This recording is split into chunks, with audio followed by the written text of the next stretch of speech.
Let's have a look at Othello's final speech in Act 5, Scene 2. So this takes place in the bedroom, um, and he's in there with, the bodies of Emilia and Desdemona, his wife. It's a small room. There are other people there, Ludovico and Cassio, and other people come and go, kind of soldiers. Um, and there's a real sense of claustrophobia to this scene, very different from the Act 3, Scene 3 scene, in which he's set in the garden, and he still, at that point, if you remember, hasn't made his mind up whether Desdemona has been unfaithful or not, and he still trusts Iago at that point. Here, everything has been revealed to him, but he still refuses to act upon it, I think. This is not a true soliloquy, because as he's speaking, there are other people in the room and he's speaking to them, but it sounds like a soliloquy. And that's because throughout this play, and particularly here, Othello speaks in this exotic lyricism. So he speaks in a way that sets him apart from all the other characters. And to the European Renaissance audience, it would have made him sound, the rhythms that Shakespeare uses make him sound as if he comes from far away in the world because of the rhythms in the language. The lyricism, of course, makes you think of lyric poetry, poetry that's written to be about death or mourning or grief, and that's embedded in his language and the rhythms and the prose that he uses. G. Wilson Knight called this the Othello music, and I think that's nowhere more evident than here. However, there is no mention whatsoever of the innocent young woman that he has just murdered, and T.S. Eliot took a much more scathing view of this speech than Knight. This is the critic who said that in this speech, Othello appears to just be trying to cheer himself up, rather than actually confess what he's done. So this is his opportunity to explain to the Venetians around him why he's now standing in a bedroom, with two dead women, and clearly has had something to do with that. And let's have a look at what he says. Soft you, a word or two before you go. I have done the state some service, and they know it. No more of that. So I'm going to say beg, but it's not really beg, is it? It's almost kind of commands. He starts with an imperative almost. Be kind, soft you. And this beginning of the speech captures his complex position. Emma Smith, in her University of Oxford lecture, and remember that's linked on the Padlet, I do recommend that you have a listen to it, talks about how in this speech in particular here and then down here, it captures his complex position because for Venice he is its defender, but he is also trying to defend himself against the people of Venice and what they've done to him. So he begins with the command, soft you, and there's a beautiful balance there, isn't there, of commanding someone to be gentle. A word or two before you go. So a word or two, there's again verbal irony here. I think he says, I just have a couple of words for you, and then goes on to be incredibly eloquent. It's like with Othello that all his words come pouring out of him and he can't really stop them. So you remember that critic Clemens who talks about how, particularly in the soliloquies and speeches like this, Othello's imagery is all based around emotion, and it's all talking about himself, whereas Iago's imagery, particularly in his soliloquies, is all logical, and he uses his imagery to talk about others. They also say that Othello's imagery is really lofty.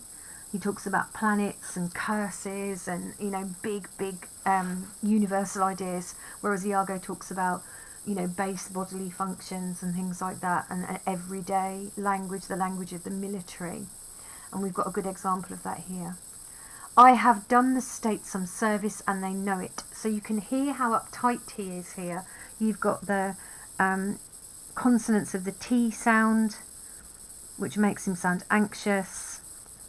And you've also got sibilants, which gives that sense of unease. He doesn't know how this conversation is going to go. No more of that. Now, this is ambiguous, isn't it? We've got that caesura there.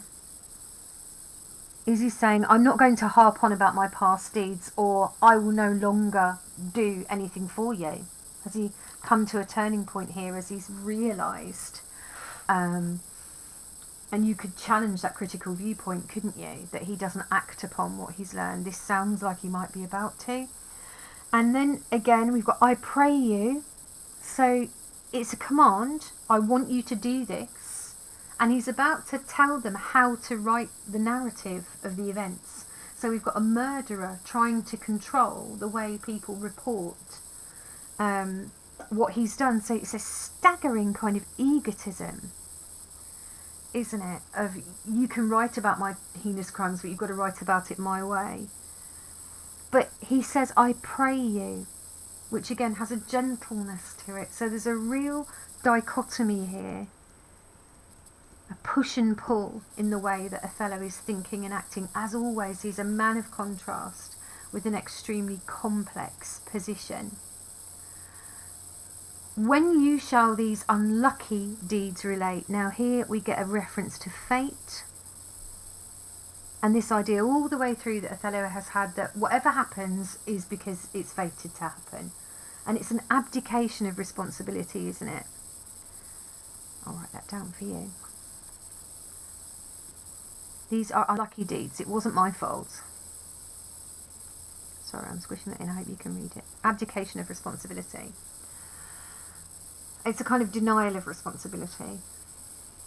Nothing also speak of me as I am, nothing extenuate, nor set down aught in malice. So tell the truth about me, don't exaggerate, but don't write anything down that's mean. So that suggests to me, if you read that carefully, that he thinks they are likely to be mean. There's a tiny self-admission there that he has done wrong.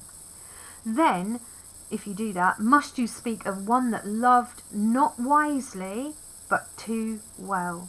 So this is horrifying, I think, to the modern audience, and certainly to the Jacobean audience as well. They'll have a really emotional reaction to this, the idea that I murdered her because I loved her too much.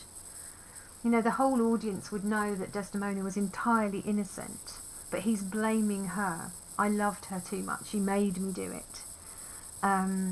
So he's still pretty deluded, arguably, at this point. Of one not easily jealous. So, again, you've got irony here. You could argue that his whole hamartia, his fatal flaw, is jealousy. The green-eyed monster, that he's warned to beware of by Iago. He says, it's not that I was jealous, but I was wrought, perplexed in the extreme. I was wrought, kind of torn and moulded into something. I was perplexed in the extreme. I got really, really wound up and worried. So again, his imagery here is all about emotion. He doesn't say by whom either, does there? There's an anonymity to this in terms of the blame, which is interesting, I think, at this point, because at this point he definitely knows that Iago is the one who's betrayed him, and maybe he's so egotistical that he can't admit that, even to himself, that his subordinate betrayed him.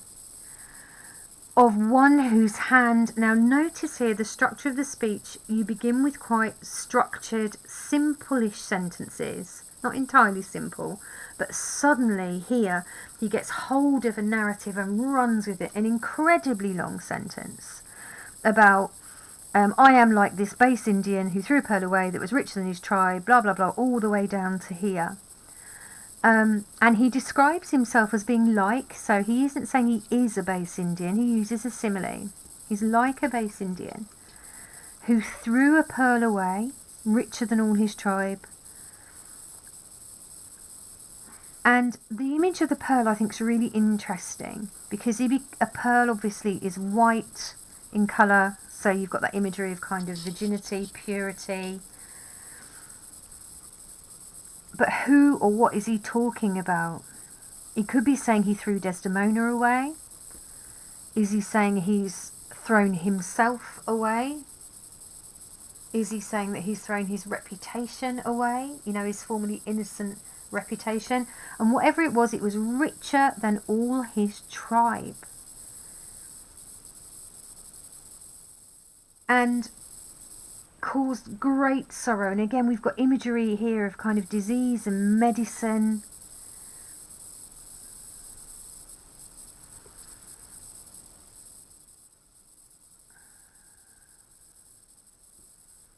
His tears could cure everybody through their weeping like the medicinal gum of an Arabian tree. So there's imagery here that suggests his diasporic identity. Indians, Arabs, tribes, you know, all of the language there suggests exoticism and of course otherness.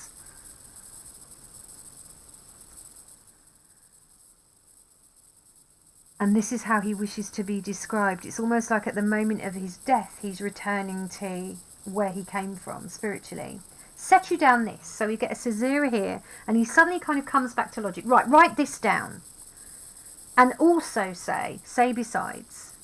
So he's kind of dropped this sort of waffling, romantic narrative, which might have been rather like the ones he used to tell Desdemona. Now he's saying, besides, in Aleppo once, that's in Syria, where a malignant and turbaned Turk beat a Venetian and traduced the state, I took by the throat the circumcised dog and smote him thus.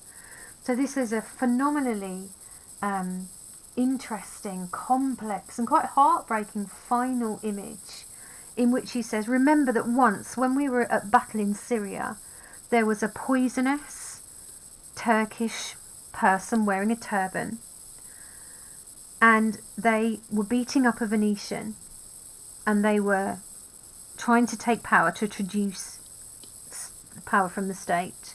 I took that Turk by the throat. He calls him a circumcised dog, so you've got that really derogatory language there, and smote him, killed him. Now what's really interesting about that is that it's not clear whether he's saying, I killed my old self and became a Venetian, and then of course he kills himself, or whether he's talking about, as a Venetian, I've killed many people whom you would consider your enemies. But I actually think he means both. I think there's a duality to this. You've got that internalised racism, that self-loathing of calling himself a circumcised dog. And I think what's really interesting is this word smote. It's a biblical word. You normally only use that to talk about God. God smites people. So even at this point, he's talking about himself as a god almost. He has the power over life and death. He kills others, and if anyone's going to kill him, he will do it himself. So he's saying here, I killed my old self for you, and that's not good enough, so now I will kill my whole self. And in terms of the othering, you get that here in this final speech. But all the way up here as well, of one.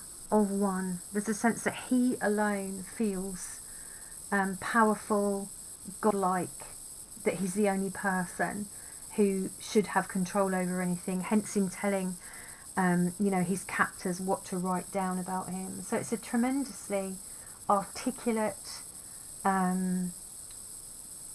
interesting, isolated, alienated way of ending the play, and certainly I think supports Clemen's views about him being his soliloquies, or his words that are like soliloquies. Remember, this isn't a true soliloquy, being emotional and directed about himself, and certainly sums up his sense of internalised racism and diasporic identity.